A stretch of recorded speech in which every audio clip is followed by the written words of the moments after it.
Assalamualaikum warahmatullahi wabarakatuh. Hai, bagaimana hari ini? Kabar hari ini? Sehat semua ya?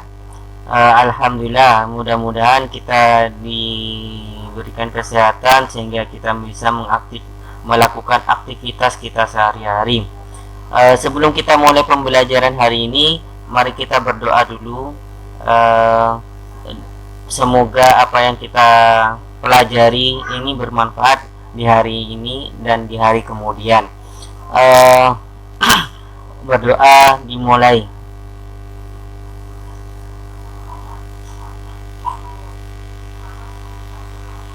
Baik, berdoa selesai. Untuk mata pelajaran hari ini yang saya ampuh di kelas 12 ini, saya mengajar produk kreatif dan kewirausahaan. Mungkin ini sudah kelas 11 sudah ini. Nah, apa saja yang sebelum kita masuk ke ini, saya perkenalkan dulu. Nama saya Matlubul Khair MKom. Ini Facebook saya Sang Rato. Kemudian nomor telepon dan nomor WA saya itu 085334 saya di SMK 2 ini ngajar dasar desain grafis di kelas 10, pemodelan perangkat lunak di kelas 11, produk kreatif di kelas 3, khususnya FL 2 kalau tidak salah. Baik, apa yang akan kita lakukan dalam semester ini? Kita cuma secara garis besar kita mempelajari tentang produksi massal ya. Jadi tentang aktivitas produksi perusahaan, yaitu perencanaan dan proses produksi massal, di mana KD-nya yang itu adalah meliputi menganalisis perencanaan produksi massal, ini pengetahuannya, menentukan indikator keberhasilan dan tahapan produksi massal, menerapkan proses produksi massal. Kemudian untuk harapan keterampilan yang kita dapatkan setelah kita mengikuti mata pelajaran ini adalah membuat perencanaan. Kita dapat membuat perencanaan produksi massal, membuat indikator keberhasilan tahapan produksi massal, dan dapat melakukan produksi massal.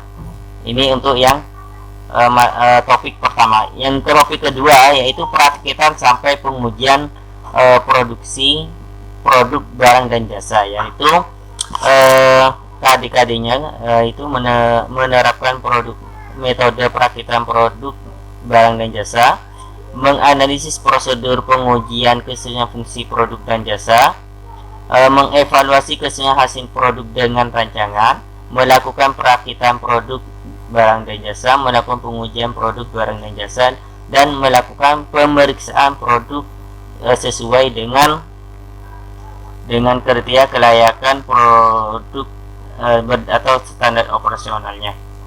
Ini yang akan kita lakukan. Jadi kita cuma ada dua topik di kelas 3 ini, yaitu perencanaan dan proses produksi massal, kemudian perakitan sampai pengujian produk dan barang jasa. Oke, pada pertemuan ini yang kita lakukan adalah apa itu produksi massal, kemudian bagaimana ciri-ciri produksi massal, kemudian merencanakan produksi massal. Ini mungkin kita lakukan dalam 2 kali pertemuan atau 3 kali pertemuan seperti itu. Oke, kita lanjut ke definisi dulu. Apa itu produksi? Kalau kita SMP di ekonomi itu IPS, itu produksi adalah mengubah barang agar mempunyai kegunaan untuk memenuhi kebutuhan manusia. Ini menurut Kamus Besar Bahasa Indonesia ya, KKBI. Jadi proses produksi adalah proses mengubah barang agar mempunyai kegunaan untuk memenuhi kebutuhan masyarakat. Nah, produksi ini bisa dilakukan dengan membuat atau melakukan perubahan terhadap barang guna untuk menambah nilai guna gitu ya. Jadi tujuan produksi yaitu menghasilkan suatu barang, karena di sini adalah membuat, kemudian bisa menambah atau kita sudah punya produk, kita punya jadi reseller, kita tambahin sesuatu yang unik. Jadi misalnya kita punya baskom sudah ada, tapi kita beli baskom kemudian kita tambahkan nilai guna, kita kasih lukisan dan seterusnya. Nah, jadi produk ini tidak hanya membuat, tapi dia cukup menambah dan meningkatkan nilai guna barang yang sudah ada. Jadi barang sudah ada kita tambah nilainya agar menjadi suatu yang lebih bernilai. Nah, itu tujuan produksi. Kemudian yang ketiga adalah memperoleh tambahan penghasilan untuk memenuhi semua kebutuhan manusia. Jadi intinya kalau kita membuat suatu karena ada ingin kita memperoleh tambahan penghasilan. Nah, kemudian masal. Apa menurut masal itu? Menurut kamus besar, yaitu adalah melibatkan atau mengikut sertakan kehadiran orang banyak. Jadi apa itu kegiatan produksi massal? Yaitu suatu kegiatan memproduksi barang tertentu yang sudah ditentukan standar spesifikasikan dalam jumlah besar melalui serangkaian operasional yang sama dengan produk yang sebelumnya. Jadi produksi massal yaitu berarti kita memproduksi suatu dalam jumlah yang sangat besar. Kalau kita membuat jumlah yang sama, tentu saja kita menimbulkan banyak aspek, mulai dari aspek karyawan, mulai aspek peralatan, bahan, itu semuanya dalam jumlah yang besar, gitu ya.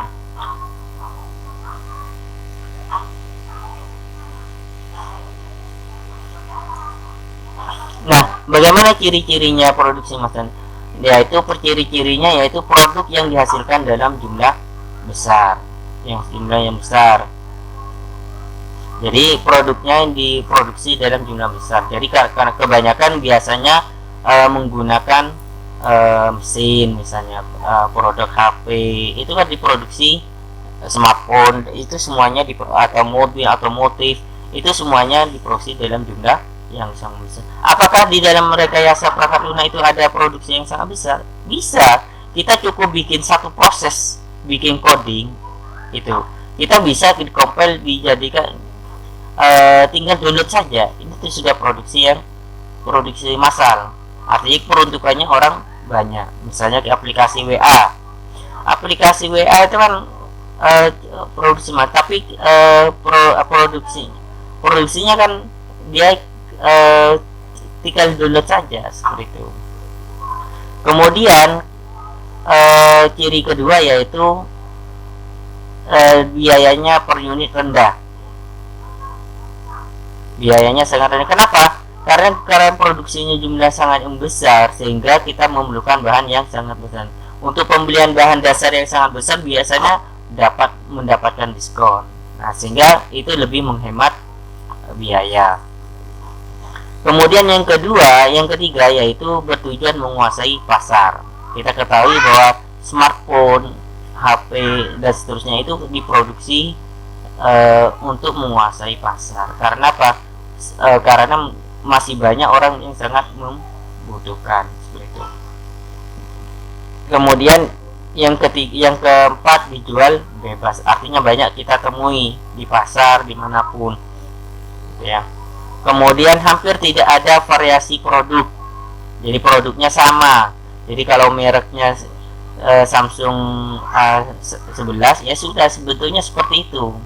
Nanti tinggal tambah aksesoris sendiri.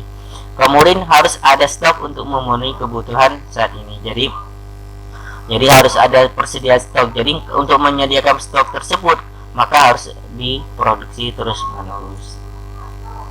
Nah, produksi massal itu ada kelebihan dan kekurangannya. Yang pertama, kalau untuk kelebihannya yang pertama hemat biaya. Kenapa kok hemat biaya? Kebanyakan produksi massal itu sudah melibatkan mesin, sehingga lebih menghemat biaya gitu ya. Kemudian bahan bakunya dibeli dalam jumlah besar, sehingga mungkin didiskon dan seterusnya ya. Kemudian efisiensi waktu. Nah, karena produksi massal itu melibatkan banyak orang, banyak orang, sehingga akan lebih menghemat waktu. Biasanya untuk yang produksi massal ini sudah menggunakan mesin yang otomatis, sehingga lebih akurasi dan kecepatannya itu sudah sangat tinggi. Tingkat keakuratan yang tinggi, ya seperti tadi, produksi massal itu biasanya melibatkan mesin, sehingga keakuratan yang sangat tinggi. Kemudian tingkat produksinya tepat. Kekurangannya yaitu yang pertama adalah kegiatan produksinya sangat kaku, yaitu seragam. Ya, kapan produksi seperti ini ya sudah seperti ini, sudah sama, tidak ada perbedaan. Jadi kaku, jadi prosesnya. Yang kedua, kurangnya beragam variasinya tadi. Nah, kemudian biaya mesin sangat. Jadi untuk memperoleh efisiensi waktu, tingkat akurasinya tinggi, dan produksi cepat memerlukan biaya yang sangat mahal. Jadi biaya awal produksi sebelum memproduksi itu biasanya kita harus melakukan pembelian mesin. Untuk pembelian mesin itu memang mahal gitu. Sama halnya kita mau bikin software, untuk pertama kalinya kalau kita tidak punya komputer ya, untuk dengan spesifikasi yang tinggi memang mahal. Tapi dengan kecepatan yang tinggi untuk melakukan compiling, untuk melakukan render dan seterusnya itu lebih cepat dan akurat seperti itu. Kemudian tidak ada jaminan produknya laku di pasaran. Jadi kalau produk massal itu tidak ada jaminan. Jadi jumlah kita sudah bikin banyak, ketika pasaran ternyata pasarannya lesu, tidak ada jaminan seperti itu. Jadi agar biasanya sebelum kita melakukan produksi secara massal, biasanya kita melakukan testing terhadap beberapa sampel pasar, sehingga biasanya produk yang kita produksi itu memang layak, sehingga di situ disebut kita harus melakukan pengujian. Itu aja untuk hari pertemuan pertama ini, semoga bermanfaat. Assalamualaikum warahmatullahi wabarakatuh.